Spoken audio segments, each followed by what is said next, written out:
Wolverine has a quick swig of alcohol to help relax himself. Emma Frost contacts him telepathically and informs him that she and Cyclops are 2 blocks away and closing fast. Is he ready? Logan pulls on his mask and snicks his claws. Yeah, he replies. Scott and Emma's car pulls up in the middle of the street. Frankly, there's nowhere else to go as the giant dragon Fin Fang Foom is blocking their path.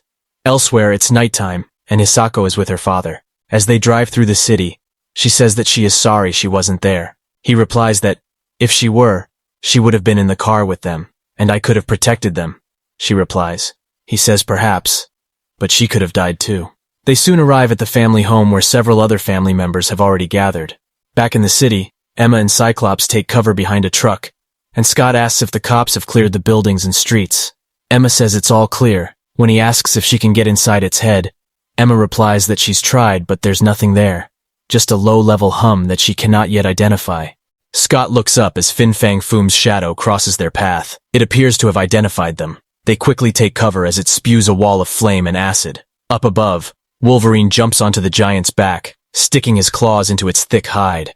It responds by smacking him with its tail, which is solid and covered in spikes. He calls down that they can jump in any time, but he is smacked again in the face and begins to lose consciousness. From the ground, Cyclops unleashes his optic blast, sending the giant into the air and rocketing backwards to the ground. Emma doesn't think it can be that easy, and Wolverine confirms this. The creature gets up again quickly, tossing Wolverine off its back and into the air. Meanwhile, a low-level Roxxon Jr. executive receives a phone call and doesn't like what he hears. He runs down the corridor asking where Director Brewer is. Brewer, it turns out, is seated at a large table with some of his employees. The junior executive appears and informs Director Brewer that he has some very important news. Brewer asks who the hell he is. He replies that his name is Duncan Clark, but he is then interrupted by the radio operator who tells Brewer that he has radio contact with the crew. Brewer is more than surprised when Mentalo's voice comes over the radio. What is the status of the mission? Mentalo replies that the status has changed, quite dramatically. Monster Island is his. If Brewer wants it back, it's gonna cost him a lot. He stands before several giant creatures, including a gorilla, a turtle, and an octopus. Brewer asks if he's attempting to extort Roxxon. He then begins to laugh and puts his hands behind his head, relaxing into his chair.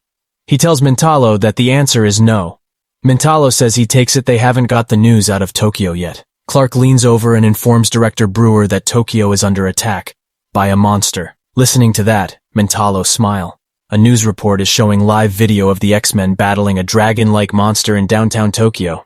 Back on Monster Island, Mentalo informs Brewer that he wants $500 million.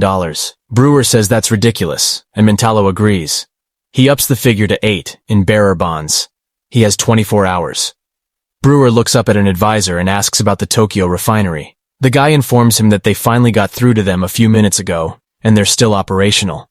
As Fin Fang Foom stomps through the city, the 3 X-Men realize this is going nowhere fast. It's too big and strong for them.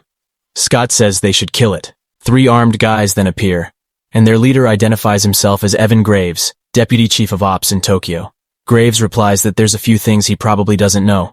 For starters, are they familiar with a guy named Mentalo? The 3 X-Men look surprised, and Graves takes that as a yes. He informs them that he's the one controlling the monster. He would like to tell them where to find him. Wolverine tells Scott, "You know what that means, right?" Scott replies that it means they're going to Monster Island. Wolverine tells that they cannot kill it, to which Scott asks if he's suggesting they reason with it. Wolverine replies that he isn't suggesting anything. He's just saying it ain't his fault. He wonders if they could trap it somehow. Lead it out into the harbor. We could use the Blackbird too. As he speaks, Fin Fang Foom attacks, his massive mouth narrowly missing the 3 of them as they leap to safety. They are standing on a bridge, which starts to rise higher and higher until suddenly it lists. Scott manages to outstretch his hand to grab Wolverine. Cyclops realizes they're all going over the edge when they are suddenly saved by a huge orange hand.